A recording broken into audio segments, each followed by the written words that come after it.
পঞ্চব্যঞ্জন YouTube চ্যানেলের পক্ষ থেকে সকলকে জানাই স্বাগত। আজ আমি শরবতের রেসিপি নিয়ে আপনাদের সামনে এসেছি। এই গরমে আমরা কাঁচা আমের শরবত অনেকেই খেয়েছি, কিন্তু পাকা আমের শরবত বা লস্যি হয়তো আমরা অনেকেই খাইনি। তাই আজ আমি পাকা আমের লস্যি করে আপনাদের দেখাবো। তার জন্য এখানে দুটো পাকা আম নিয়ে নিয়েছি। এই পাকা আম দুটো কেটে আমি লস্যি করে আপনাদের দেখাবো কীভাবে বানাচ্ছি। সেটা আপনারা প্রথম থেকে শেষ পর্যন্ত দেখতে থাকুন ভিডিওটা। পাকা আমগুলো আমি বটি দিয়ে কেটে নেব। কেটে নিচ্ছি, দেখুন এইভাবে কেটে নেব।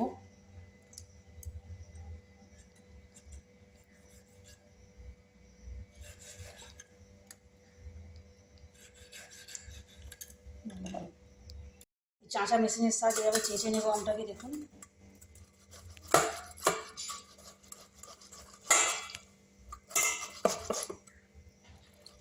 এটা আপনারা মনে করলে মিক্সিতেও করতে পারেন। আমি চেঁচে নিচ্ছি এইভাবে।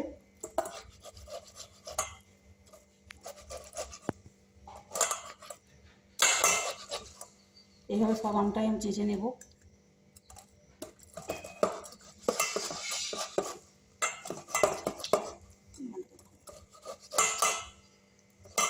আমার আমের কাইটা বার করা হয়ে গিয়েছে। এবার আমি কীভাবে শরবতটা বানাবো সেটা আমি আপনাদের দেখাবো। এবার এখানে অল্প একটু জল দিয়ে দেবো আমি।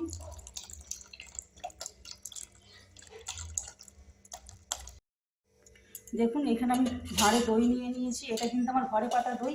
এই দইয়ের রেসিপিটা আমি আপনাদের পরে দেখিয়ে দেবো। এটা ঘরে পাতানো হয়েছে দইটাকে। এবার দই আমি এর মধ্যে নিয়ে নেব।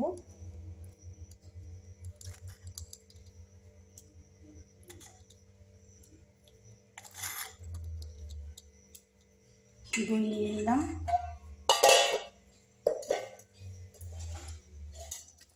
এবার আমি অল্প একটু চিনি দেবো, 2 চামচ চিনি দিয়ে দেবো। যেহেতু আম মিষ্টি, দইটাও মিষ্টি দই নিয়েছি। আপনারা মনে করলে এখানে টক দইটাও ব্যবহার করতে পারেন। লবণ দেব, অল্প একটু লবণ দেব। লেবু রস দেব।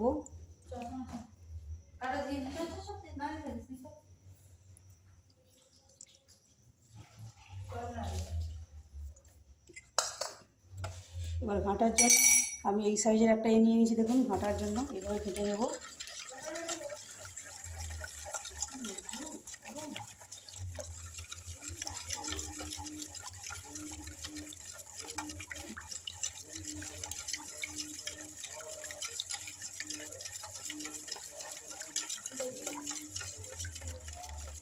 এবার আমি গ্লাসে সার্ভ করার জন্য রেডি করে নেব।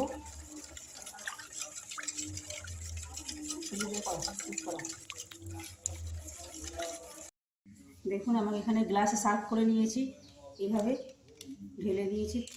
এবার উপর দিয়ে আমি এখানে চাট মশলা দিয়ে দেব।